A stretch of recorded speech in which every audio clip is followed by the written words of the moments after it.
in the world, 트럼프의 they'll go 일생 up a little 최악의 bit. Not 실수. as much as you think, because the world is bigger 한국을 than 건드렸다. the United States in terms of population. 작은 나라라 생각했는데 이미 강대국이었습니다. 늘 그랬듯 압력과 심리전으로 손쉽게 굴복을 얻어낼 줄 알았죠. 하지만 상대는 달랐습니다. 항복도, 분노도, 변명도 없었습니다. 그저 차갑고 기이한 침묵만이 흘렀습니다. 저는 처음엔 그 침묵이 두려움이라 생각했습니다. 하지만 곧 깨달았죠. 그것은 굴복이 아닌 자신감의 언어였습니다. 모든 위협을 강물처럼 흘려보내는 고요함. 수천 년의 위기를 견뎌낸 자만이 가질 수 있는 초연한 눈빛. 그리고 그 앞에서 세계 최강의 권력조차 처음으로 전율을 느꼈습니다. 세상은 아직 그들의 힘을 몰랐습니다. 그러나 이미 판을 지배하는 진짜 주인은 따로 있었던 겁니다. 수천 년 역사의 기억 속에서 수없이 무너지고도 다시 일어난 민족, 혼란 속에서 모든 판을 지배한 나라, 그 나라는 바로 대한민국입니다. 지금부터 그 놀라운 현장 속으로 들어가 보시죠. 미국에서 날아온 충격적인 이야기. 바로 시작합니다. 그리고 지금 어디에서 시청하고 계신지 댓글로 남겨주세요. 여러분의 이야기도 듣고 싶습니다. 그 전에 잠깐 1초 만에 누를 수 있는 좋아요 버튼을 꾹 눌러주시면 영상 제작에 큰 힘이 됩니다. 그럼 바로 사연 시작하겠습니다. 전 세계는 숫자로 이루어져 있습니다. 국가의 운명을 예측하는 냉정한 데이터의 흐름, 그것이 현실이었죠. 그러나 그날 제가 마주한 80%라는 숫자는 달랐습니다. 그것은 단순한 수치가 아니라 한 국가의 경제를 무너뜨릴 수 있는 거대한 충격파의 진앙이었습니다. 모든 그래프가 수직으로 꺾이고 모든 긍정적 지표들이 비명을 지르며 곤두박질치는 모습이 눈앞에 선명하게 그려졌습니다. 데이터가 경고하고 있었죠. 생존 확률 0%, 저의 모델 안에서 한국은 이미 지도 위에서 지워지고 있었습니다. 안녕하세요. 저는 오랫동안 워싱턴의 중심에서 지정학적 리스크와 첨단 산업의 데이터를 분석하며 국가의 흥락을 예측해온 알렉산더 톰슨입니다. 그리고 이것은 제 모든 것을 걸고 확신했던 예측이 처참하게 박살나는 그 거대한 반전의 시작이었습니다. 그날 아침까지만 해도 제 사무실은 완벽한 질서와 통제 아래 있었습니다. 창밖으로 보이는 워싱턴의 새벽은 차가웠지만 제 앞의 모니터들은 전 세계의 변수를 오차없이 계산하며 안정적인 미래를 예측하고 있었죠. 저는 그 숫자들의 지배자였고 데이터는 결코 배신하지 않는 저의 신이었습니다. 하지만 그 고요한 믿음은 암호화된 전문 단 한 통으로 산산조각 났습니다. 한국의 외환 보유고 80%를 회수하라. 그 문장이 화면에 떠오른 순간 제 심장이 발밑으로 쿵 하고 떨어지는 물리적인 감각을 느꼈습니다. 손끝부터 차가운 냉기가 피를 타고 역류했고 등줄기에는 식은땀이 흘렀죠. 이건 단순한 충격이 아니었습니다. 제가 평생을 바쳐 쌓아 올린 합리성의 세계가 거대한 비이성 앞에서 부정당하는 순간이었으니까요. 이 요구는 협상이 아니었습니다. 안전장치 없이 절벽 끝에 서 있는 사람의 등을 떠밀어버리는 그런 종류의 행위였죠. 제 머릿속은 즉시 과거의 데이터와 이미지들로 뒤덮였습니다. 특히 아시아 대륙 전체를 공포로 몰아넣었던 외환 위기 사태, 그 중심에서 무너져 내리던 한국의 기록들이 떠올랐어요. 국가부도라는 치욕적인 단어 아래 국민들이 장롱 속 금부치까지 내놓으며 나라를 구하려 했던 그 절박한 모습들. 저는 그 모든 과정을 데이터로 분석했던 사람입니다. 한 국가의 자존심이 어떻게 무너지고 그 상처가 수십 년간 얼마나 깊은 트라우마로 남는지 똑똑히 알고 있었죠. 그런데 이제 와서 바로 그 상처를 다시 헤집어 소금을 뿌리는 것과 같은 요구라니 도대체 무슨 생각이었을까요? 제 분석 모델은 비명을 지르고 있었습니다. 수만 개의 변수를 대입하고 시뮬레이션을 돌려봐도 결과는 단 하나? 붕괴라는 끔찍한 단어로 수렴했습니다. 이 경제적 핵폭탄은 먼저 금융시장을 초토화시키고 기업들을 연쇄적으로 파산시킨 뒤 그 낙지는 고스란히 평범한 가정에 떨어져 수많은 삶을 파괴하게 될 것이 분명했습니다. 제 모든 이성이 외치고 있었죠.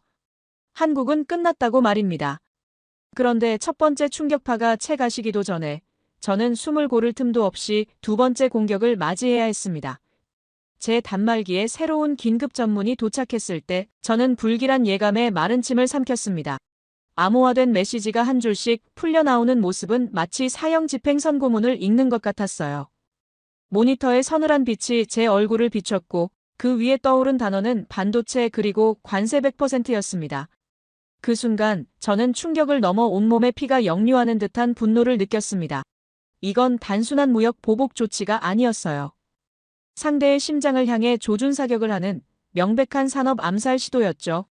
제가 평생을 봐온 국제정치라는 체스판에서 이것은 전략적인 수가 아니었습니다. 불리해지자 상대의 퀸을 집어들어 체스판 위에서 부숴버리는 규칙 자체를 무시하는 야만적인 행위였어요. 제가 평생을 바쳐 연구한 모든 이론과 데이터가 이 예측 불가능한 광기 앞에서 무력하게 느껴졌습니다. 저는 한동안 아무것도 할 수 없었습니다. 그저 깜빡이는 커서만 멍하니 바라보았죠. 이 세계에서 가장 이성적이어야 할 공간이 이토록 비이성적인 폭력으로 가득 찰 수 있다는 사실이 믿기지 않았습니다. 그리고 마침내 마지막 통보가 전해졌습니다.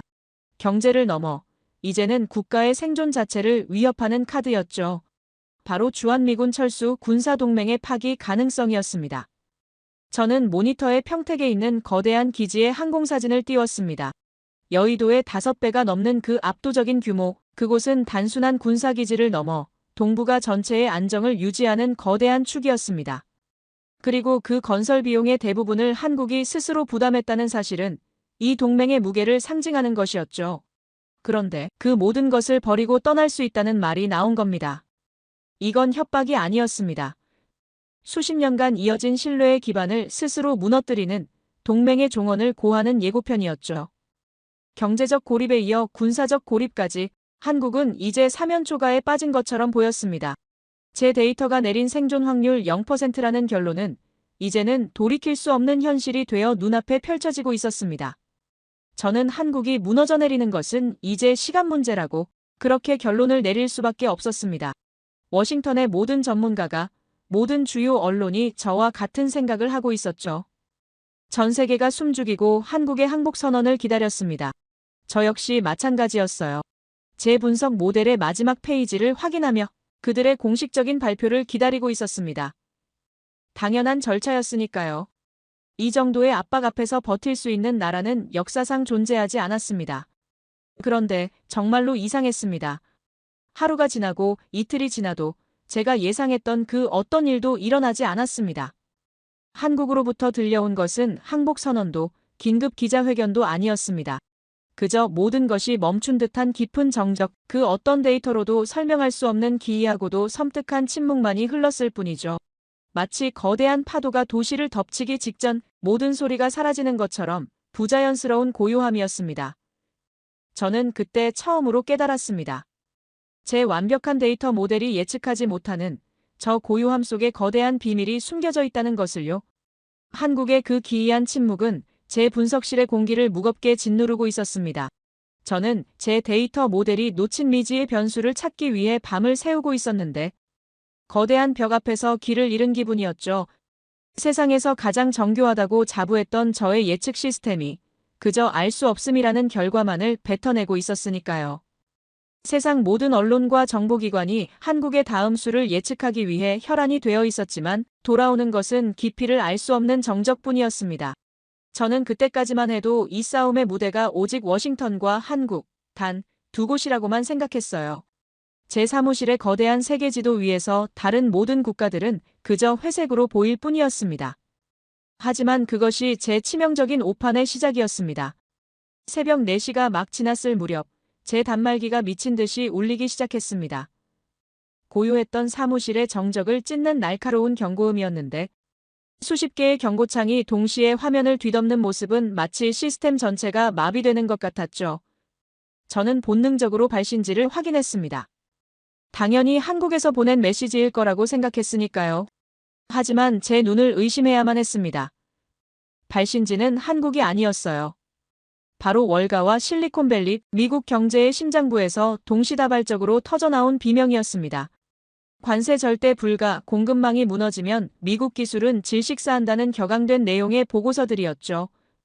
수십 년간 데이터를 다뤄왔지만 이렇게 일방적인 공격 상황에서 공격자의 진영이 먼저 무너지는 모습은 단 한 번도 본 적이 없었거든요. 이건 한국이 아닌 미국 내부에서 터져나온 아우성이었습니다.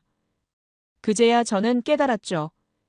제가 한국을 향해 발사했다고 확신했던 그 경제적 핵폭탄이 사실은 미국 본토 상공에서 터지고 있었다는 것을요. 그 폭발의 첫 번째 낙지는 엔비디아와 같은 기술 기업들의 주가를 강타했고, 두 번째는 월가의 투자 심리를 얼어붙게 만들었으며 그 방사능은 이제 미국 경제 전체로 퍼져나가려 하고 있었습니다. 제가 그토록 신뢰했던 데이터 지도 위에는 존재하지 않았던 거대한 역풍이었습니다. 저는 패닉에 가까운 상태로 쏟아지는 보고서들을 읽어내려가기 시작했습니다. 이 비상식적인 현상의 근원을 찾아야만 했으니까요. 수백 페이지에 달하는 보고서들과 데이터 속에서 저는 반복적으로 등장하는 단 하나의 키워드를 발견했습니다. 바로 HBM이었죠. 물론 저도 그 메모리의 중요성은 알고 있었습니다. 인공지능 시대의 필수 부품이라는 것 정도는 상식이었으니까요. 하지만 그건 어디까지나 수많은 부품 중 하나일 뿐이라고, 만약 문제가 생겨도 다른 대안을 찾을 수 있을 거라고 생각했어요. 하지만 월가의 분석가들은 전혀 다르게 보고 있었습니다. 그들에게 HBM은 단순한 부품이 아니었습니다. 인공지능이라는 거대한 신체의 심장을 뛰게 하는 대동맥이자 모든 데이터를 온몸으로 전달하는 중추신경계였던 겁니다.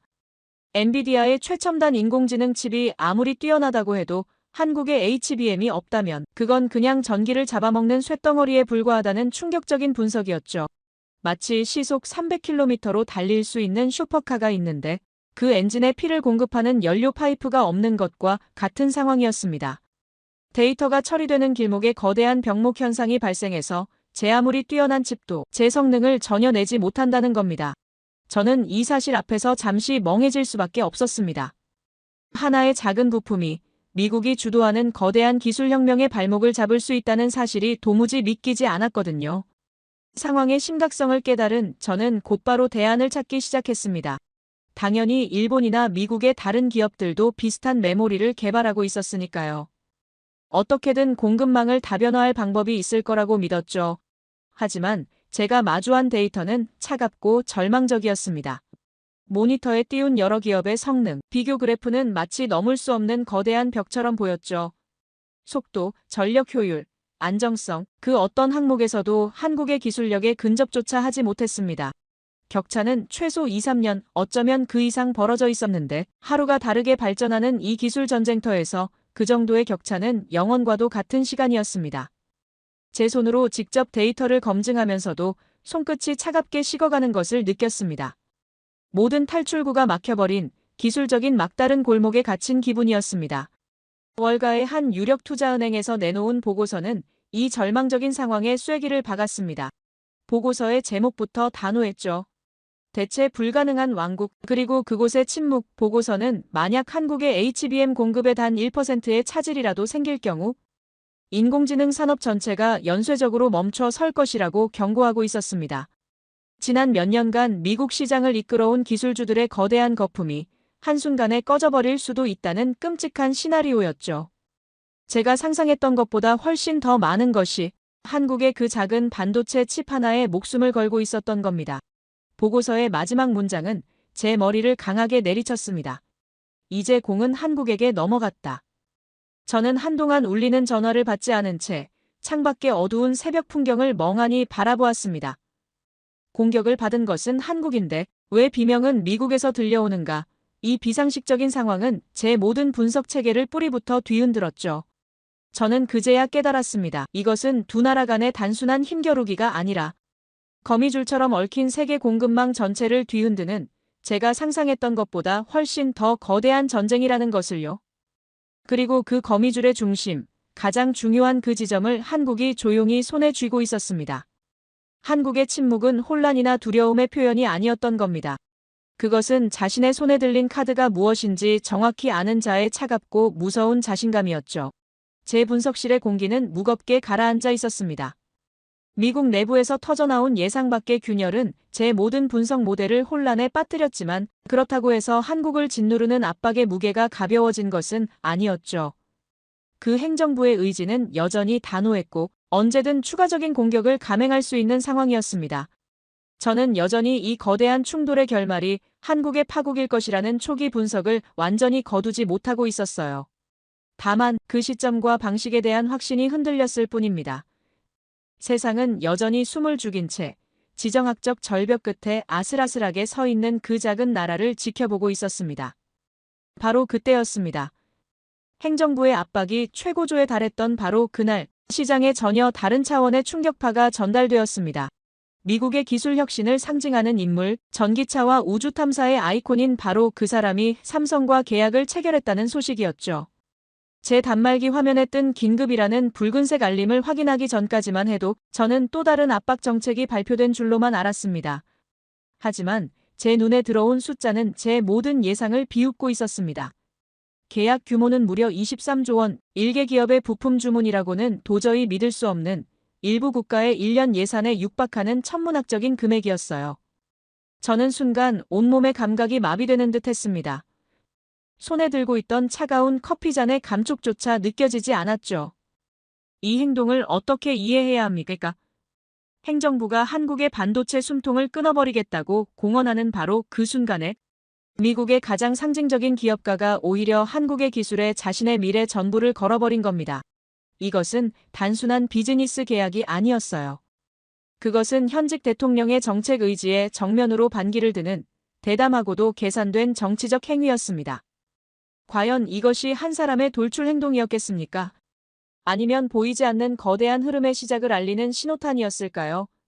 저는 혼란스러운 머리를 부여잡고 전 세계 자본의 흐름을 보여주는 데이터 스트림을 미친 듯이 뒤지기 시작했습니다. 그리고 그 흐름 속에서 저는 하나의 거대한 고래가 움직이는 것을 포착했습니다. 세계 최대의 자산운용사, 월가를 넘어 세계 경제를 움직이는 보이지 않는 손. 바로 블랙록이었죠. 그들은 조용하지만 단호한 성명을 발표했습니다. 한국을 아시아를 넘어선 세계 인공지능 산업의 핵심 허브로 지목하고 앞으로 수십조 원에 달하는 막대한 자본을 투자하겠다는 내용이었습니다. 저는 그들의 발표문을 읽으며 손끝이 차갑게 식어가는 것을 느꼈습니다. 머스크의 계약이 충격이었다면 이것은 경악 그 자체였어요. 마치 워싱턴이 벌이는 체스게임에 관심 없다는 듯 전혀 다른 차원에서 자신들의 왕국을 건설하겠다는 선언과도 같았습니다. 세계에서 가장 보수적으로 리스크를 관리하는 자본의 제왕이 가장 위험하다고 알려진 지역에 가장 막대한 규모의 투자를 약속한 겁니다.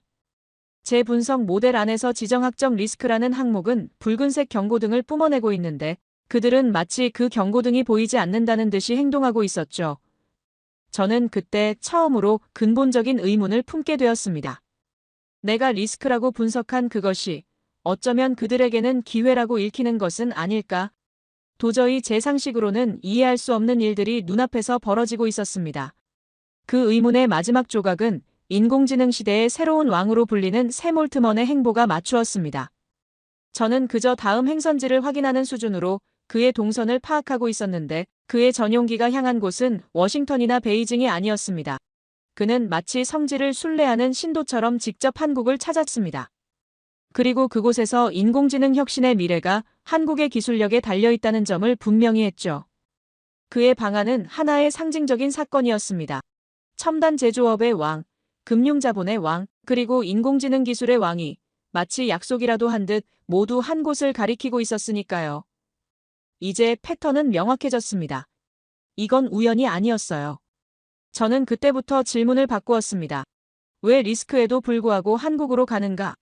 가 아니라 한국에 무엇이 있기에 모든 리스크를 압도하는가?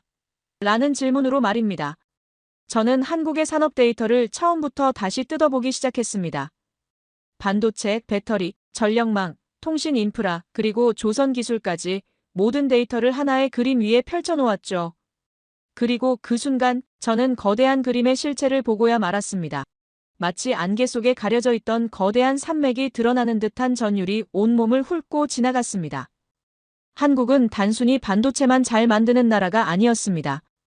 인공지능 데이터 센터라는 거대한 유기체를 구동시키는 데 필요한 모든 것을 자체적으로 생산하고 공급할 수 있는 전 세계에서 유일한 국가였던 겁니다.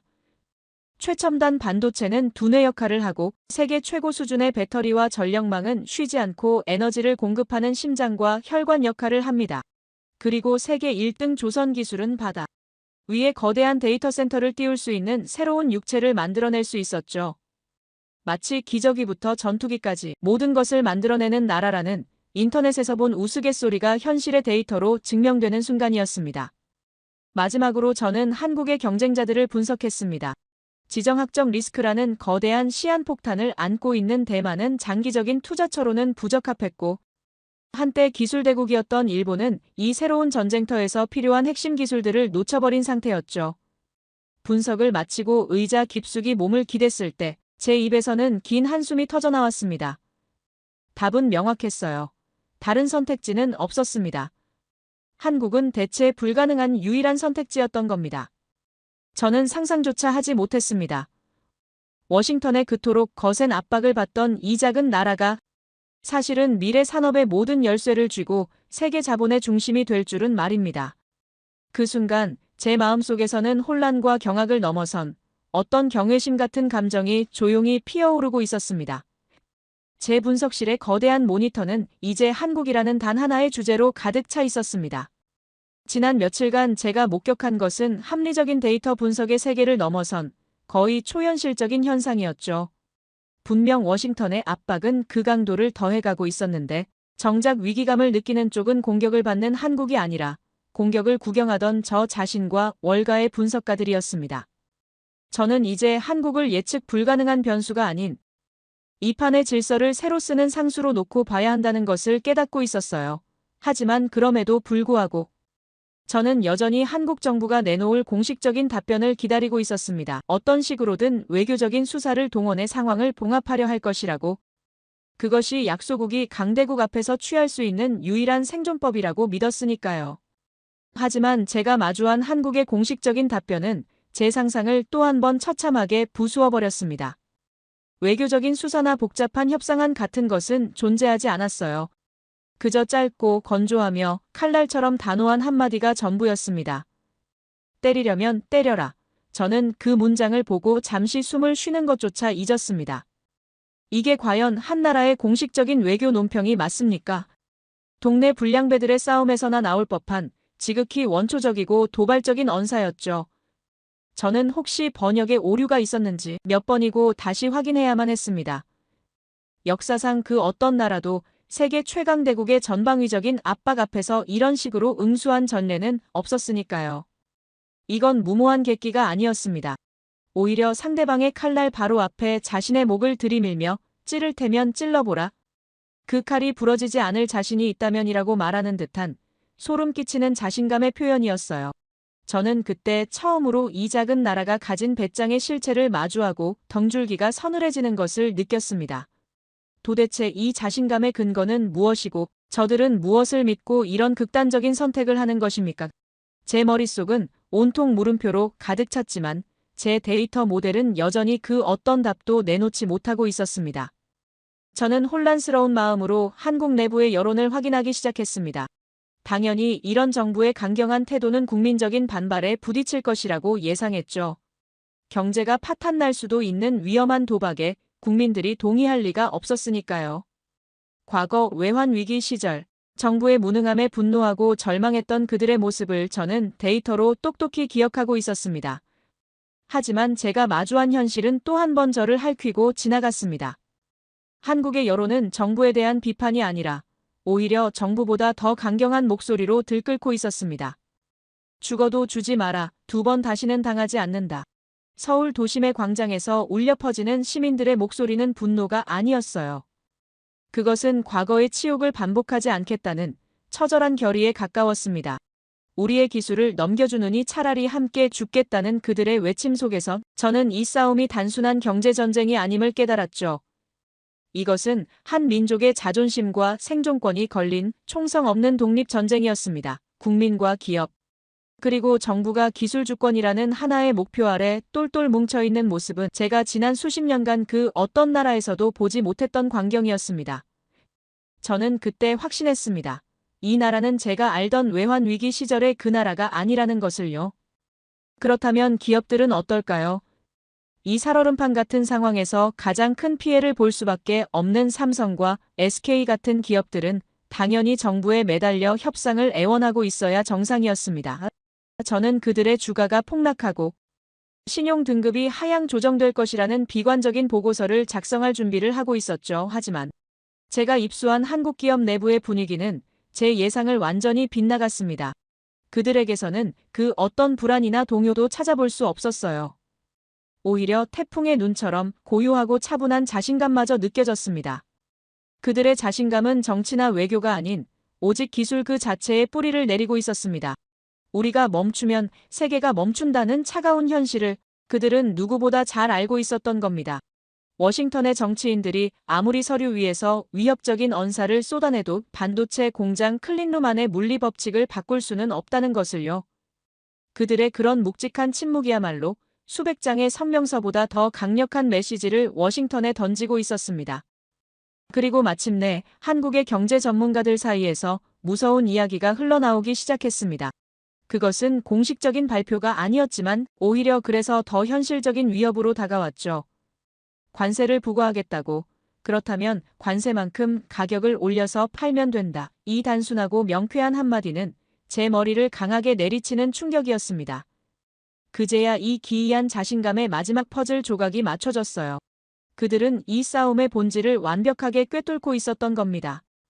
이것은 한국 기업에 벌을 주는 행위가 아니라 한국의 부품을 써야만 하는 미국 기업과 소비자들에게 벌금을 매기는 행위라는 것을요. 그들이 휘두른 칼은 결국 자신의 심장을 향하게 될 것이라는 사실을 그들은 처음부터 알고 있었던 겁니다. 저는 이 경제적 주짓수와도 같은 발상 앞에서 감탄을 넘어 어떤 두려움 같은 감정을 느꼈습니다. 이 모든 상황을 종합하고 나서 저는 워싱턴의 그 최고의 집무실을 떠올렸습니다. 그들은 아마 혼란에 빠져 있을 겁니다. 자신들이 가진 가장 강력한 무기들을 모두 사용했는데도 상대는 눈 하나 깜짝하지 않고 있으니까요. 그들이 이해하는 세상의 법칙, 즉 힘의 논리가 전혀 통하지 않는 상대를 만난 겁니다. 그들의 낡은 지도에는 한국이라는 나라가 가진 새로운 힘이 표시되어 있지 않았던 거죠. 이제 판은 완전히 새로운 국면으로 접어들고 있었습니다. 그리고 저는 직감했습니다. 무언가 거대한 반격이 곧 시작될 것이라는 것을요.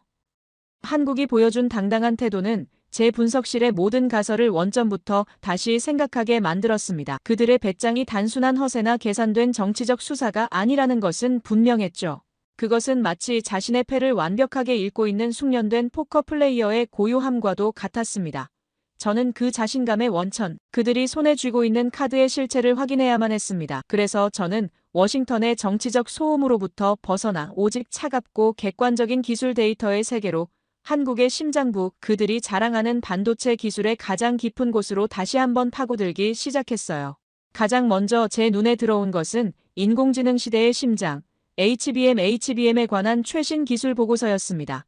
수백 페이지에 달하는 보고서의 내용은 복잡한 공학 용어들로 가득했지만 그 결론은 단순하고도 충격적이었습니다. 바로 넘을 수 없는 기술 격차라는 문장이었죠. 한국은 단순히 이 메모리를 가장 많이 생산하는 국가가 아니었습니다. 세상에서 가장 진보된 기술로 가장 완벽한 제품을 만들어내는 유일한 국가였어요. 저는 모니터에 떠있는 반도체의 3차원 구조도를 확대해 보았습니다. 머리카락보다 수만 배 얇은 회로를 수직으로 12층 이상 쌓아 올리는 그 기술은 현대 공학의 경이 그 자체였습니다. 마치 현미경으로 들여다봐야만 보이는 마천루 그 자체였죠. 데이터가 오가는 수직 통로들은 도시의 엘리베이터처럼 쉴 새 없이 움직이고 있었습니다. 이건 예술의 경지였습니다. 보고서는 단호하게 명시하고 있었습니다. 기술 격차는 최소 3년, 그 누구도 이 격차를 단기간에 좁힐 수 없었다고. 미국과 일본의 유수한 연구소들이 이제 막 8창짜리 건물의 설계도를 완성하고 있을 때 한국의 엔지니어들은 이미 16층짜리 초고층 빌딩을 짓고 그 위에서 다음 세대의 도시를 구상하고 있었던 겁니다. 하루가 1년과도 같은 이 기술 전쟁터에서 3년이라는 시간은 사실상 영원과도 같은 격차였죠. 저는 그때 깨달았습니다. HBM 하나만으로도 한국은 독점적이었다는 것을요. 이것은 그들의 자신감을 이루는 그 무엇으로도 부술 수 없는 단단한 첫 번째 기둥이었습니다. 저는 이 사실 앞에서 워싱턴의 그 모든 위협이 얼마나 공허한 외침이었는지를 실감할 수밖에 없었습니다. 하지만 그게 전부가 아니었습니다. HBM이 왕관에 박힌 가장 빛나는 보석이라면 그 왕관 자체, 즉 메모리 반도체 시장 전체가 한국의 지배 아래 있었습니다. 저는 시장 점유율 데이터를 화면에 띄웠습니다. D램과 낸드 플래시, 데이터를 저장하고 처리하는 이 두 개의 핵심 부품 시장에서 삼성과 SK, 단 두 기업의 점유율이 70%를 압도적으로 넘어서고 있었죠. 저는 잠시 제 눈을 의심했습니다. 자유경쟁 시장에서, 그것도 가장 치열하다는 기술 시장에서 어떻게 이런 압도적인 과점이 가능하단 말입니까? 이것은 20세기의 석유 독점보다 더 강력하고 절대적인 힘이었습니다. 석유는 다른 에너지원으로 대체할 수 있지만 데이터 시대의 메모리 반도체를 대체할 수 있는 것은 아무것도 없었으니까요. 그들은 지난 수십 년간 수많은 경쟁자들의 도전을 피와 땀으로 이겨내고 아무도 넘볼 수 없는 거대한 실리콘 왕국을 건설했던 겁니다. 저는 그들의 끈질긴 역사와 과감한 투자의 기록들을 훑어보며 이 독점적 지위가 결코 우연의 산물이 아님을 알 수 있었죠. 그 행정부가 건드린 것은 단순히 하나의 기업이 아니었습니다. 바로 21세기 디지털 세계의 근간을 이루는 거대한 제국의 심장이었던 겁니다. 여기까지 분석했을 때 저는 이미 한국이 가진 힘의 크기에 압도당하는 기분이었습니다. 하지만 제 분석이 진행될수록 저는 제가 보고 있는 것이 빙산의 일각에 불과하다는 사실을 깨닫게 되었어요. 한국의 진짜 무서움은 개별 기술의 뛰어남이 아니라 그 모든 것을 하나로 묶어내는 완성된 생태계에 있었습니다. 저는 인공지능 데이터 센터를 하나의 거대한 생명체라고 가정하고 한국이 가진 기술들을 각 기관에 대입해 보았습니다. 그리고 그 순간 저는 거대한 그림의 실체를 보고야 말았죠. 최첨단 반도체가 수십억 개의 뇌세포처럼 데이터를 처리하는 두뇌라면 그 두뇌가 쉴 새 없이 작동하도록 막대한 전력을 안정적으로 공급하는 배터리와 전력망 기술은 쉬지 않고 피를 공급하는 심장과 혈관에 해당했습니다. 그리고 그 분야 역시 한국이 세계 최고 수준이었죠. 또한 육지의 공간적 한계를 넘어 차가운 바다 위에 데이터 센터를 띄울 수 있는 해상 플로팅 플랫폼 기술, 즉 조선 기술은 이 생명체에게 무한한 확장성을 부여하는 새로운 신체나 다름없었습니다. 저는 그때 다시 한번 알게 되었어요. 한국 없이는 인공지능도 미래도 없다는 것을요. 마치 인터넷에서 본 기저귀부터 전투기까지 모든 것을 만들어내는 나라라는 우스갯소리가 미래 산업의 청사진을 꿰뚫어본 예언처럼 느껴졌습니다. 이 모든 것을 깨닫고 나자 저는 마지막으로 하나의 시뮬레이션을 돌려보기로 했습니다. 정말 만약에 한국이 이 모든 핵심 기술의 수출을 중단한다면 세계는 어떻게 될까? 저는 떨리는 손으로 시뮬레이션 시작 버튼을 눌렀습니다. 그리고 제 눈앞에 펼쳐진 결과는 제가 상상했던 그 어떤 재앙보다도 끔찍하고 즉각적이었습니다. 전 세계 공급망은 단순히 느려지는 것이 아니라 거미줄처럼 얽혀있던 연결고리들이 한순간에 끊어지며 산산조각 났습니다. 스마트폰 공장이 멈추고 자동차 생산 라인이 멈추고 심지어 최첨단 무기를 만드는 방위산업체조차 부품이 없어서 가동을 중단했죠. 디지털 경제는 사실상 마비 상태에 빠지고 월가의 주식시장은 끝을 알 수 없는 나락으로 떨어졌습니다. 저는 그때 핏기가 가시는 얼굴로 화면을 바라보며 인정할 수밖에 없었습니다. 나는 그제야 한국이 세계 산업의 심장임을 깨달았다는 것을요. 그 심장이 멈추면 온몸이 괴사하는 것과 같은 이치였습니다. 그때였습니다. 제 단말기로 짧은 속보 하나가 들어왔습니다. 엔비디아의 최고 경영자가 긴급히 한국행 비행기에 올랐다는 소식이었죠. 그 뉴스를 보는 순간 저는 이 기나긴 싸움의 승패가 이미 결정되었다는 것을 직감했습니다. 그의 방문은 단순한 출장이 아니었어요. 그것은 기술의 제왕이 더 거대한 힘의 원천 앞에 고개를 숙이러 가는 일종의 항복 선언과도 같은 것이었습니다. 워싱턴의 그 누군가는 여전히 현실을 부정하며 서류 위의 위협을 계속하고 있겠지만 미국 산업의 심장부는 이미 알고 있었던 겁니다. 한국 없이는 단 하루도 버틸 수 없다는 사실을 말이죠.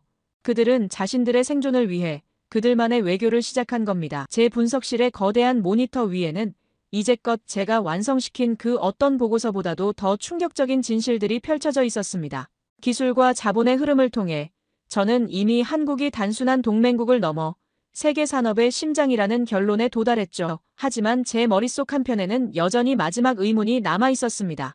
그것은 바로 워싱턴이 손에 쥐고 있는 가장 강력하고 원초적인 카드, 주한미군 철수라는 군사적 압박이었습니다. 아무리 경제적으로 자립했다 한들 국가의 안보를 다른 나라에 의존하는 국가가 과연 진정한 강대국일 수 있을까요? 저는 이 마지막 변수가 결국 한국을 무릎 꿇게 만들 것이라는 일말의 가능성을 아직 지우지 못하고 있었습니다. 그것이 지난 수십 년간 이어져 온 당연한 질서였으니까요.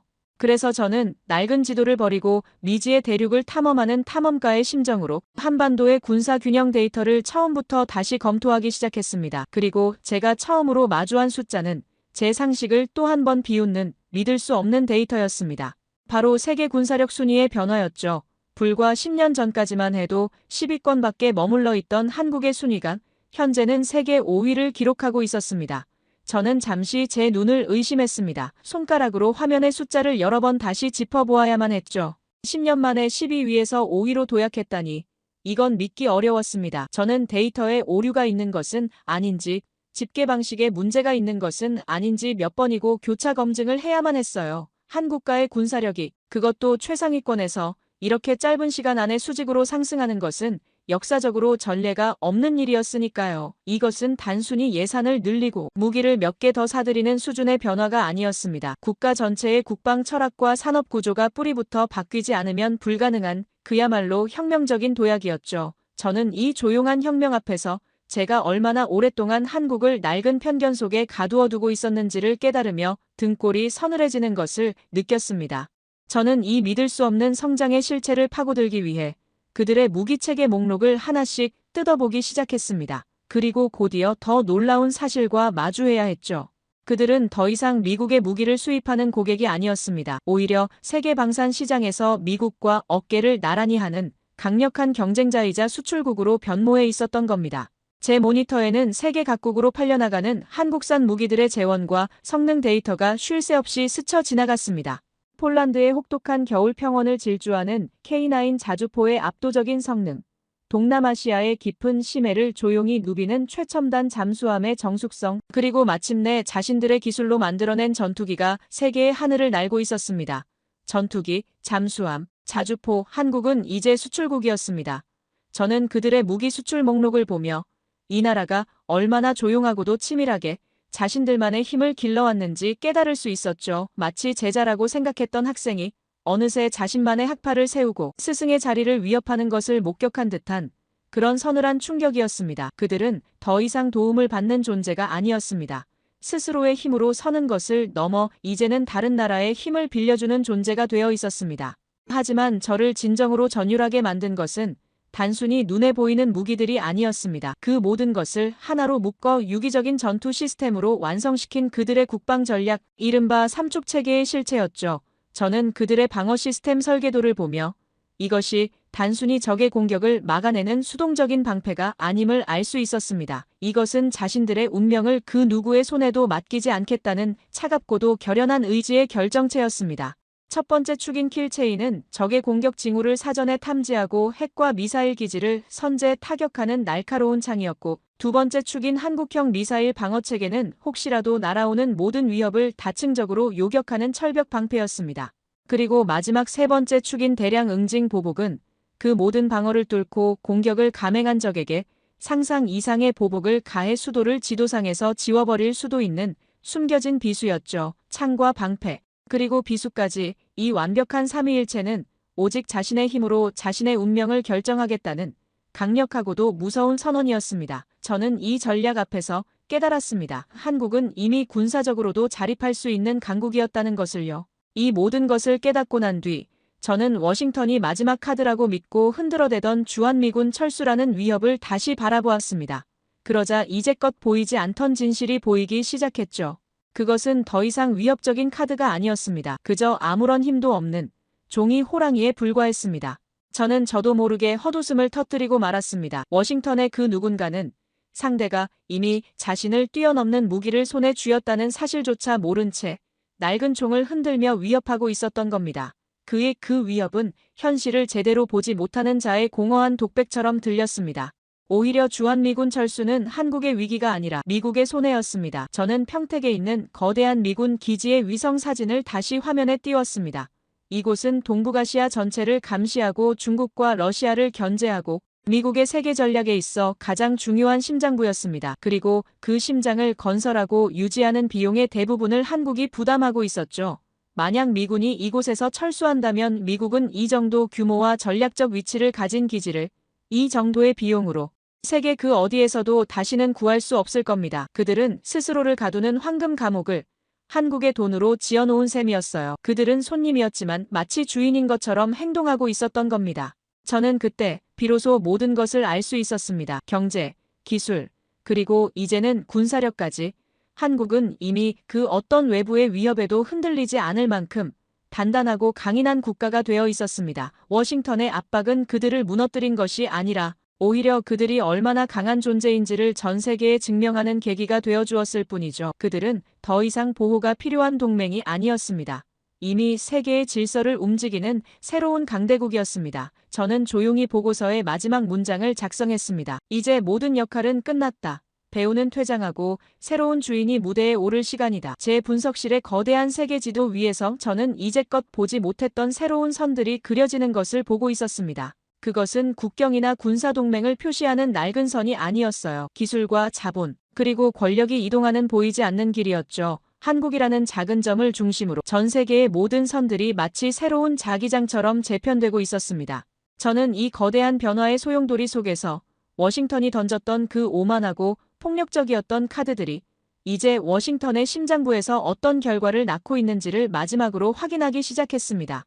가장 먼저 분석한 것은 관세 폭탄의 여파였습니다. 저는 미국의 소비자 물가지수와 주요 기업들의 재고 관리 데이터를 화면에 띄웠습니다. 그리고 그 숫자들 속에서 저는 명백한 균열을 발견할 수 있었죠. 한국을 흔들려던 압박은 미국에서 먼저 균열을 만들었습니다. 한국산 반도체와 부품 없이는 미국의 최첨단 공장들은 심장이 멎은 거인과도 같았어요. 생산은 지연되고 재고는 바닥을 드러내고 있었죠. 그리고 그 모든 비용은 눈덩이처럼 불어나 고스란히 미국 기업들과 소비자들에게 전가되기 시작했습니다.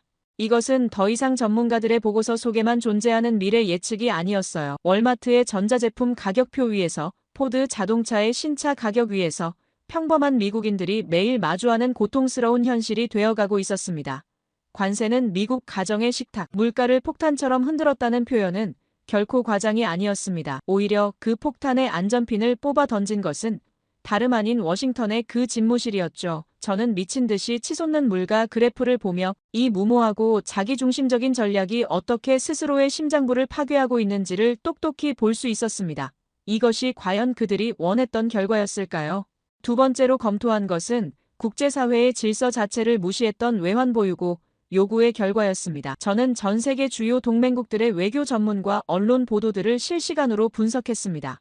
그 반응은 제가 예상했던 것보다 훨씬 더 차가웠어요. 그들은 한국의 편을 들지는 않았지만 그렇다고 미국의 편을 들지도 않았습니다. 오히려 그들은 워싱턴의 예측 불가능한 행동에 깊은 우려와 불신을 표하고 있었죠.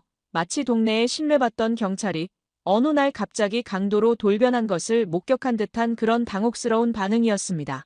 특히 한국이 보여준 대응은 이 상황을 더욱 흥미롭게 만들었습니다. 그들은 감정적으로 줄 수 없다고 저항한 것이 아니라 국제법과 경제 논리를 근거로 줄 수 없는 것이라고 차분하게 설명했죠. 이 지극히 이성적인 대응은 워싱턴의 요구를 비이성적이고 비상식적인 행위로 규정해버리는 아주 세련되고도 효과적인 방법이었습니다. 결국 이 무리한 요구는 한국을 고립시킨 것이 아니라 오히려 세계의 중심에서 미국 스스로를 고립시키는 결과를 낳고 말았습니다. 동맹국들의 눈에 그들은 더 이상 신뢰할 수 있는 리더가 아니었던 겁니다.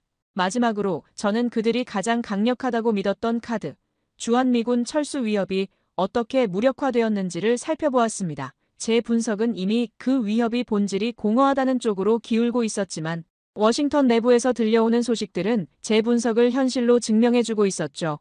국방성과 국무부의 전문가들은 국가 안보를 도박판의 배팅칩처럼 사용하는 그 무모한 발상에 대해 물밑에서 격렬하게 반대하고 있었습니다.